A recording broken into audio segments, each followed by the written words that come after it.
صحابہ رسول پاک صلی اللہ علیہ وسلم کو قبروں سے کیوں نکالا گیا؟ سنیے ایک ایمان افروز واقعہ۔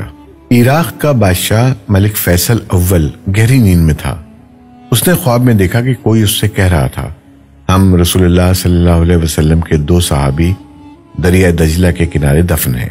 دریا کا رخ تبدیل ہو رہا ہے، پانی ہماری طرف بڑھ رہا ہے۔ حذیفہ بن یمان رضی اللہ تعالیٰ عنہ کی قبر مبارک میں پانی آ چکا ہے، جبکہ جابر بن عبداللہ رضی اللہ تعالیٰ عنہ کی قبر بھی نم ہونے لگی ہے۔ ہمیں یہاں سے نکال کر دریا کے کنارے سے کچھ فاصلے پر دفن کیا جائے۔ عراق کے بادشاہ نے یہ الفاظ خواب میں سنے، لیکن ان کی طرف کوئی توجہ نہ دی۔ دوسری رات پھر یہی الفاظ سنائی دیے، لیکن اس نے اب بھی توجہ نہ دی۔ تیسری رات یہ خواب عراق کے مفتی اعظم نور سعید پاشا کو دکھائی دیا۔ انہوں نے اسی وقت وزیر اعظم کو ساتھ لیا اور بادشاہ کی خدمت میں پہنچ گئے۔ جب انہوں نے بادشاہ سے اپنا خواب بیان کیا تو بادشاہ چونکا اور بولا، یہ خواب تو میں بھی 2 بار دیکھ چکا ہوں۔ اب انہوں نے مشورہ کیا۔ آخر بادشاہ نے مفتی اعظم سے کہا، پہلے آپ قبروں کو کھولنے کا فتویٰ دیں تاکہ میں اس خواب کے مطابق عمل کروں گا۔ مفتی اعظم نے اسی وقت قبروں کو کھولنے اور ان میں سے لاشوں کو نکال کر دوسری جگہ دفن کرنے کا فتویٰ جاری کر دیا۔ اب یہ فتویٰ اور شاہی فرمان اخبارات میں شائع کر دیے گئے۔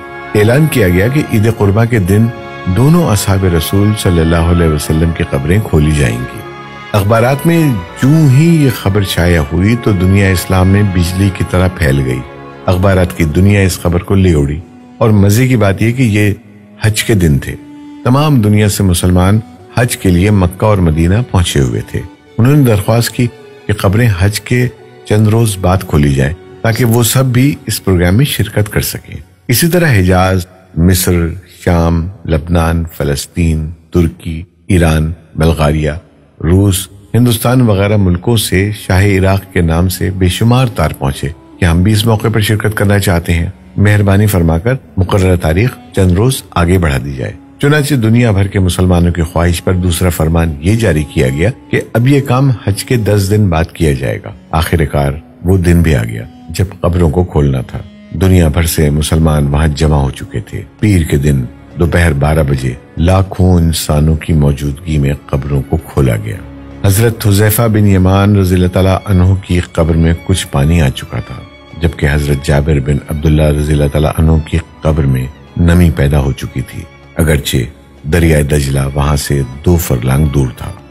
تمام ممالک کے سفیروں، عراقی حکومت کے تمام ارکان اور شاہ فیصل کی موجودگی میں پہلے حضرت حذیفہ بن یمان رضی اللہ تعالیٰ عنہ کی نعش مبارک کو کرین کے ذریعے زمین سے اس طرح اوپر اٹھایا گیا کہ ان کی نعش کرین پر رکھے گئے اسٹریچر پر خود بخود آ گئی۔ اب کرین سے اسٹریچر کو الگ کر کے شاہ فیصل، مفتی اعظم، وزیر جمہوریہ ترکی اور شہزادہ فاروق ولی عہد مصر نے اسٹریچر کو اپنے کندھوں پر اٹھایا اور نہایت احترام کے ساتھ ایک شیشے کے تابوت میں رکھ دیا۔ پھر اسی طرح حضرت جابر بن عبداللہ رضی اللہ تعالیٰ عنہ کی نعش کو نکالا گیا۔ دونوں نعشوں کے کفن بالکل محفوظ تھے، یہاں تک کہ داڑھی مبارک کے بال بھی صحیح سلامت تھے۔ نعشوں کو دیکھ کر قطعاً یہ احساس نہیں ہوتا تھا کہ وہ 1300 سال پہلے کی ہیں، بلکہ یوں گمان گزرتا تھا انہیں وفات پائے ابھی مشکل سے 2-3 گھنٹے ہوئے ہیں۔ سب سے عجیب بات یہ ہے کہ دونوں کی آنکھیں کھلی ہوئی تھیں، ان میں اس قدر تیز چمک تھی کہ دیکھنے والے ان آنکھوں میں آنکھیں ڈال کر دیکھ نہ سکے۔ بڑے بڑے ڈاکٹر یہ منظر دیکھ کر دنگ رہ گئے۔ سچ ہے، محمد صلی اللہ علیہ وسلم کے غلاموں کا کفن میلا نہیں ہوتا۔